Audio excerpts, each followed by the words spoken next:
Bonjour et bienvenue à tous sur RTI1. Vous regardez le premier point de l'actualité. Depuis hier soir, Muriel Aouré est vice-championne du 100 mètres féminin des mondiaux d'athlétisme qui se tiennent à Moscou en Russie.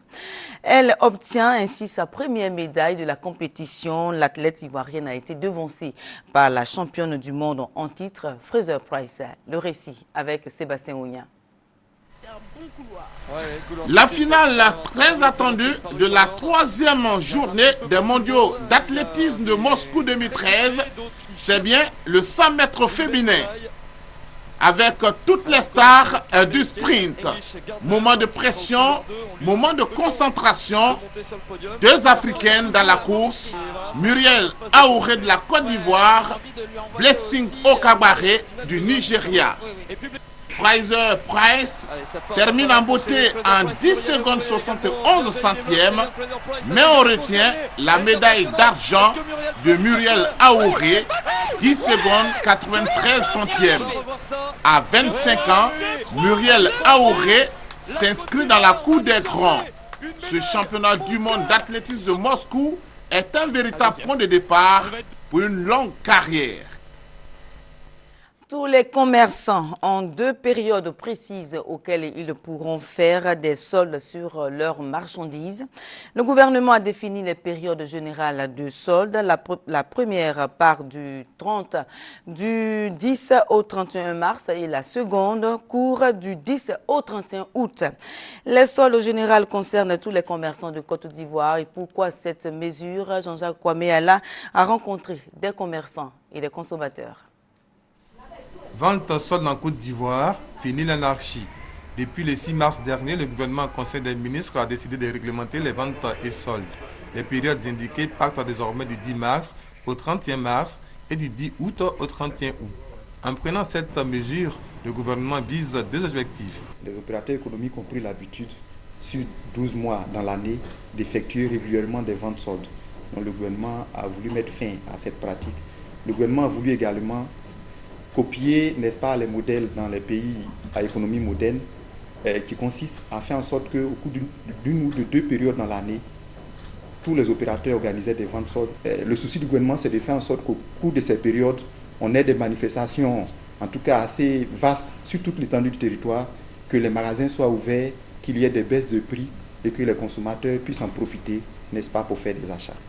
Faire des achats, ce n'est pas encore le cas en cette première semaine de soldes. Magasins d'habillement, de prêt-à-porter ou d'appareils ménagers, pas une seule inscription solde en vitrine. Et pourtant, commerçants et consommateurs sont unanimes. La décision du gouvernement est salutaire. C'est une très bonne chose.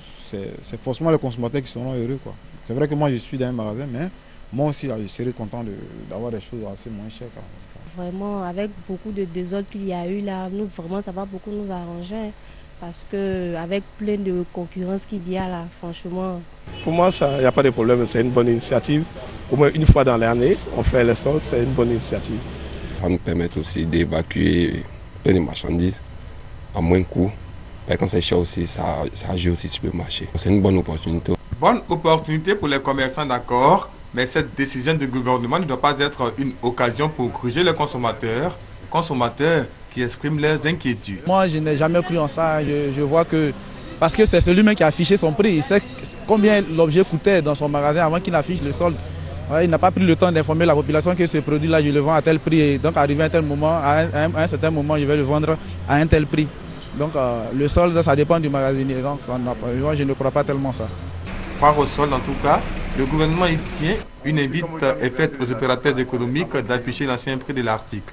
En pourcentage, la réduction qui est faite est le nouveau prix. Les opérateurs véreux seront sanctionnés. Il y a un dispositif de répression qui est assez corsé qui est là. Et donc, les mesures seront prises à l'encontre de ces opérateurs véreux.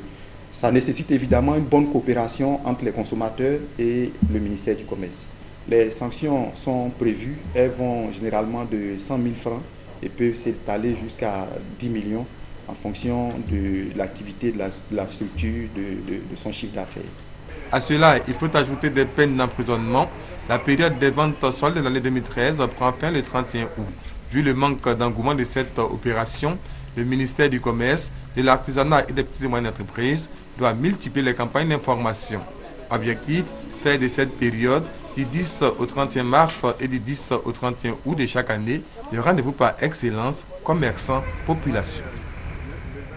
L'autorité de régulation de la restauration et des métiers de l'alimentation vient de lancer l'annuaire des box et le fonds de garantie de la restauration et des métiers de l'alimentation dans le pays. La structure veut réglementer et vendre le label qualité de la restauration ivoirienne. On en parle avec Chantal Ankanda. Les restaurants et les métiers de l'alimentation seront désormais recensés dans un annuaire. Ce sera chose faite grâce à l'ARMA, l'autorité de régularisation de la restauration et des métiers de l'alimentation. Après un état des lieux peu reluisant du secteur de la restauration en Côte d'Ivoire, ce support va permettre à l'ARMA la création d'un cadre d'assainissement et de réglementation plus approprié à ce secteur. Nous estimons que l'ensemble de la qualité doit être réuni, c'est-à-dire faire en sorte que nous puissions manger sans être malades parce que les produits n'ont pas été bien conservés, faire en sorte que nous puissions consommer dans de bonnes conditions et nous puissions consommer en étant responsables de ce que nous faisons et en faisant que les restaurateurs soient aussi responsables des produits qui sortent de leur différentes cuisines. En plus du lancement officiel de l'annuaire, l'ARMA met à la disposition des maquis implantés sur des sites précaires qui échappent aux normes d'hygiène, de qualité et de sécurité des box professionnels. Un fonds d'aval de la restauration et des métiers de l'alimentation est également disponible pour les restaurateurs. On ne peut pas véritablement évoluer dans un secteur si on n'a pas un véritable répertoire. Et ça, c'est une présentation révolutionnaire que nous venons d'assister. Nous qui faisons le métier de l'alimentation, nous avons besoin d'aide, surtout d'aide financière. Et surtout, comme l'ARMA va être notre aval auprès des institutions bancaires, en tout cas, c'est les bienvenus. Ça va nous permettre de faire notre promotion tant sur le plan national qu'international. Et donc, je vais inviter tous les restaurateurs à se faire enregistrer dans l'annuaire. À travers ce support, l'ARMA veut vendre le label qualité de la restauration ivoirienne et renouer ainsi avec la destination Côte d'Ivoire Tourisme. Le 22 mai dernier, le gouvernement a pris un décret pour interdire l'utilisation des sachets plastiques. Les ministres de l'Environnement et de l'Industrie ont eu une rencontre avec les opérateurs économiques et les organisations patronales pour leur expliquer le bien fondé de la mesure. Les explications avec Marie Longoran. Les sachets plastiques nuisent à l'environnement, à la santé des populations. Pour stopper cette nuisance, le gouvernement a pris un décret le 22 mai dernier pour interdire la fabrication, l'importation, la commercialisation et la détention des sachets plastiques. La mesure de suppression entre en vigueur dans 6 mois à compter de la date de prise du décret le 22 mai 2013. Pour l'application de la décision, le ministre de l'Environnement, de la Salubrité urbaine et du Développement durable et le ministre de l'Industrie et des Mines sont en campagne de sensibilisation. Ils expliquent aux opérateurs économiques et aux organisations patronales le bien fondé de la mesure de suppression des sachets plastiques. On débarrasse la Côte d'Ivoire de 40 années de stock de sachets plastiques. Aucune ville, aucune sous-préfecture, aucun village de la Côte d'Ivoire n'échappe à cette pollution de sachets plastiques. Donc c'est d'accord parti avec les organisations patronales qu'on va mettre en place un projet et des activités pour débarrasser la Côte d'Ivoire de ces fléaux. Il a été pris dans l'intérêt des Ivoiriens. C'est pour les Ivoiriens qu'il a été pris. Parce que les sachets plastiques, vous savez, il y a des problèmes d'insalubrité, il y a des impacts sur la santé qui sont très graves, il y a des questions d'environnement. Donc c'est tout ça que le décret essaie de régler. Mais en même temps, le décret aussi prend en compte certaines préoccupations des industriels. Une décision à laquelle adhèrent les organisations opérant dans le secteur. Notre position est très claire. Nous ne voulons pas de sachets plastiques. Nous soutenons ce décret. La Côte d'Ivoire n'est pas le premier pays africain à prendre cette mesure de suppression des sachets plastiques. Le Maroc et le Rwanda l'appliquent déjà. L'objectif est de protéger l'environnement, la santé des populations. Même si le zoo d'Abidjan continue d'attirer des visiteurs, il n'en demeure pas moins qu'il soit réhabilité 613 millions de francs CFA.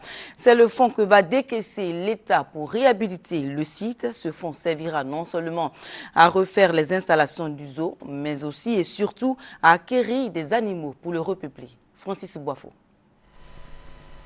Zoo d'Abidjan dans la commune de Cocody, à l'intersection des voies d'Adjamé et Abobo, par le plateau d'Okui. La rumeur l'avait annoncé dépeuplé. On peut encore observer que les pitons, les chimpanzés, les buffles de forêt, les crocodiles faux gaviales sont présents et attirent les visiteurs.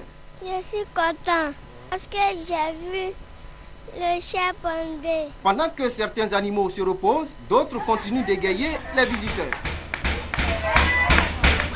Plus loin, le seul éléphant du zoo. À 21 ans, cette femelle présente certes des signes de vieillesse, mais se porte bien, rassurent les dirigeants du parc. Une image tout aussi saisissante que celle de cet hippopotame, la gueule grande ouverte, l'image de la tortue géante. Elle a 116 ans et fait partie des animaux qui ont vieilli dans le zoo. On a vu les serpents, les biches, on a vu les crocodiles, les tortues, on a vu aussi les singes, hippopotames, tout ça là. Vraiment, ça m'a plu. Et je veux que vraiment on les garde longtemps pour que nos petits-enfants puissent les voir. On peut se satisfaire d'une chose. Les animaux reçoivent en ce moment un bon traitement. Mais leur environnement a besoin d'être renouvelé. Il s'agit de donner ainsi du zoo une image qui fait rêver et attire davantage les visiteurs. Le premier objectif que nous avons, c'est de réhabiliter les zoos d'ici à la fin de l'année 2013. Donc, premièrement, il faut réhabiliter les infrastructures. Ensuite, il faut peupler ces zoos, tant avec les espèces ivoiriennes en voie de disparition qu'avec les espèces d'autres pays qui peuvent nous intéresser. À moyen terme, créer d'autres zoos. À long terme, effectivement, c'est d'agrandir ce zoo. Créé en 1972, le zoo d'Abidjan est une aire protégée de 19 hectares. Sa mission principale, faire connaître la diversité faunique aux populations ivoiriennes. Le zoo d'Abidjan accueille aujourd'hui 180 espèces animales. Le député de Djebonois, Yao Kwaku Bernard, a réuni 53 chefs de village à Adjaoua. Ces chefs ont été instruits sur la bonne gouvernance des villages. Guénéba et Charles Tatou pour le reportage. En 2012, un séminaire de formation a été initié au profit des chefs traditionnels de la région de Gbeke sur les notions de bonne gouvernance et de gestion de leur localité. La présente rencontre vise donc à restituer les travaux de cette formation. Pour les initiateurs, cet atelier va permettre aux chefs traditionnels de Djebonois n'ayant pas pris part à la formation d'être au même niveau d'information à travers un partage d'expérience. Ça va permettre aux chefs de village de mieux faire leur travail quotidien et de se comporter de telle sorte qu'ils soient respectés par la population. Cette rencontre a été une opportunité pour les autorités locales d'informer et de sensibiliser les participants sur les dangers des feux de brousse, les problèmes de sécurité et les conflits fonciers. Les participants se réjouissent de cette formation. Que de temps en temps l'administration générale vienne en notre aide pour nous former, pour nous informer, afin que nous puissions réaliser notre tâche. Il faut que chaque villageois puisse avoir un titre foncier, c'est-à-dire donner une identité à sa terre. Et c'est pourquoi ce matin, j'étais heureux qu'avec le député et le maire, nous sommes venus à bout, nous avons parlé et ils ont compris vraiment l'enjeu. Ce sont au total 53 chefs traditionnels de la sous-préfecture de Djebonois qui ont été formés. Dans le reste de l'actualité, au Mali, pendant que le pays attend dans la sérénité les résultats officiels du second tour de la présidentielle, Soumaïla Cissé, l'un des candidats à ces élections, s'est rendu chez Ibrahim Boubacar Keïta, son adversaire, hier lundi, dans la soirée pour reconnaître sa défaite. Mais avant cela, la mission de la CEDEAO au Mali a exprimé sa satisfaction pour le bon déroulement du scrutin. Sylvie Touré, au Mali, ou RTI 1. 150 observateurs ont supervisé pour le compte de la CEDEAO le second tour de l'élection présidentielle. À l'issue, la mission conduite par l'ancien président du Ghana, John Kufuor, note insatisfaits exprimée par la voix d'Aminata Tungara, députée au Parlement de la CEDEAO. Les standards observés lors du premier tour de l'élection présidentielle au Mali ont été améliorés à bien des égards lors du deuxième tour. Les électeurs dûment recensés possédant une carte NINA valide ont eu l'opportunité d'accomplir leur devoir. Dans les limites des contraintes identifiées, la mission estime que le processus électoral du second tour de l'élection présidentielle du 11 août 2013 jusqu'à la compilation des résultats dans les bureaux de vote s'est déroulé de manière libre, transparente et crédible. La mission et la CEDEAO saluent les deux candidats au deuxième tour pour avoir démontré leur stature d'homme d'État et pour s'être conduits de manière exemplaire jusqu'à présent et les exhorte à maintenir le cap de la légalité et de la paix. La mission d'observation de la CEDEAO au Mali recommande aux deux protagonistes d'accepter le verdict des urnes et de ne recourir qu'aux voies légales en cas de contentieux. Le président de la commission de la CEDEAO, Désiré Kadri Ouedraogo, a félicité le peuple malien mobilisé pour repositionner le pays sur le chemin de la démocratie. Et on reste avec Sylvie Touré. Et comme je vous le disais, la situation a évolué au Mali avant la reconnaissance de la défaite de leur candidat. Le camp de Soumaïla Cissé, le rival d'Ibrahim Boubacar Keïta dans ce deuxième tour de la présidentielle malienne, avait dénoncé des fraudes dans le déroulement du scrutin. Le parti du candidat Soumaïla Cissé donne de la voix pour dénoncer des irrégularités observé dimanche à l'occasion du second tour de la présidentielle. Ces fraudes avérées, telles que l'installation d'urnes parallèles dans les lieux de culte, le bourrage d'urnes avant même le début des opérations électorales, ainsi que le harcèlement et l'intimidation des mandataires et des délégués du candidat Soumaïla Cissé par les forces de l'ordre, ont entaché gravement la crédibilité des résultats de l'élection du 11 août 2013. Jamil Bitar, l'un des alliés du candidat Soumaïla Cissé, aurait fait l'objet d'intimidation judiciaire ce même dimanche par la perquisition de son imprimerie. Toutefois, le parti appelle ses militants au calme en attendant la déclaration du candidat Soumaïla Cissé dans la matinée de mardi. L'URD reconnaîtra-t-elle le verdict des urnes? C'est certainement à cette question que répondra son candidat Soumaïla Cissé demain à 11h.